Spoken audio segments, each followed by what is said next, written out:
Meditação para o 15º domingo depois de Pentecostes, 16ª semana depois de Pentecostes. O moço de Naim e a lembrança da morte. Levavam à sepultura um defunto, filho único de sua mãe. Evangelho de São Lucas, capítulo 7, versículo 12. Sumário. Que verdade tão importante nos é lembrada pelo Evangelho de hoje.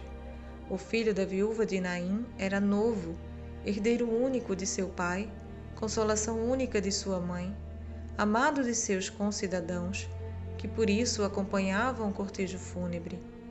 Provavelmente não pensara que a morte viria surpreendê-lo em tais circunstâncias, mas, assim mesmo, colheu-o.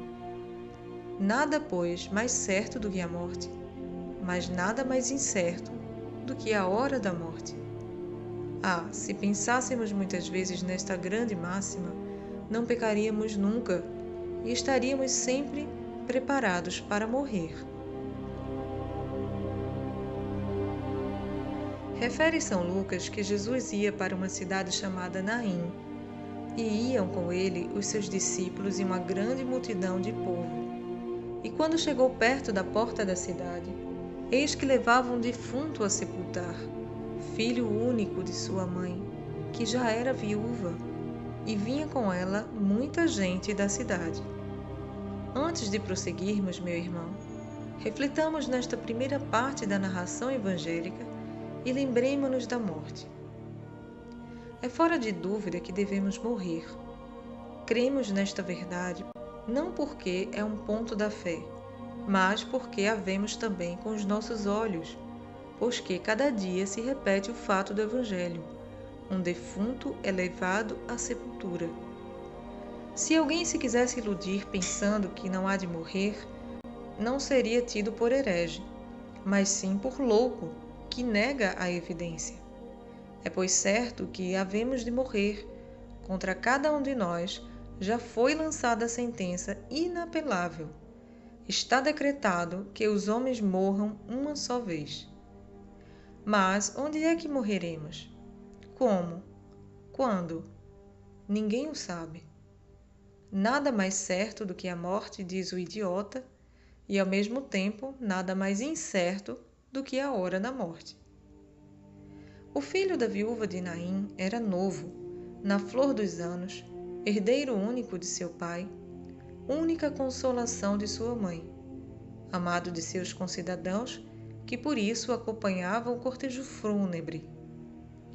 Provavelmente não pensara que a morte o havia de surpreender em tais circunstâncias, mas, apesar disso, a morte o colheu. Tal será também a nossa sorte. Quem não-lo diz é Jesus Cristo, a verdade mesma. Estai preparados, porque a hora que não cuidais, o Filho do Homem virá. Ponto 2. O Evangelho continua a narração dizendo que o Senhor, vendo a viúva e movido de compaixão para com ela, lhe disse: não chores. E chegando ao esquife, acrescentou: moço, eu te ordeno, levanta-te. E sentou-se o que havia estado morto e começou a falar.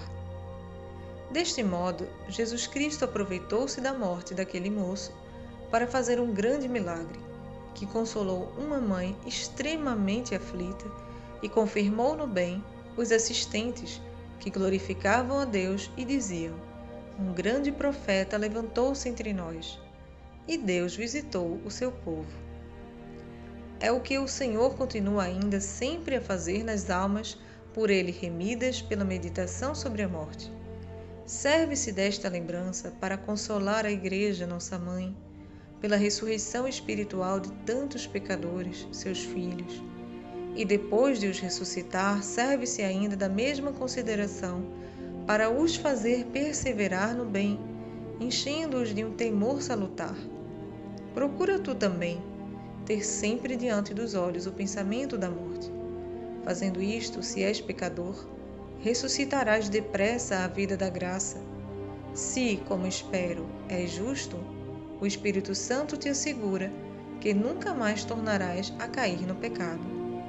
Lembra-te de teus novíssimos e jamais pecarás.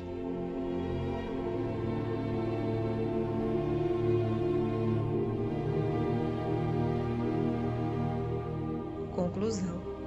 Ó meu Deus, graças vos dou pela luz que agora me comunicais. Já basta de anos perdidos. Quero empregar todo o resto de minha vida em me preparar para a morte, chorando as ofensas que vos fiz e reparando o tempo passado por uma dedicação mais fiel ao vosso serviço. Ajudai-me com a vossa santa graça. Purificai-me, ó Senhor.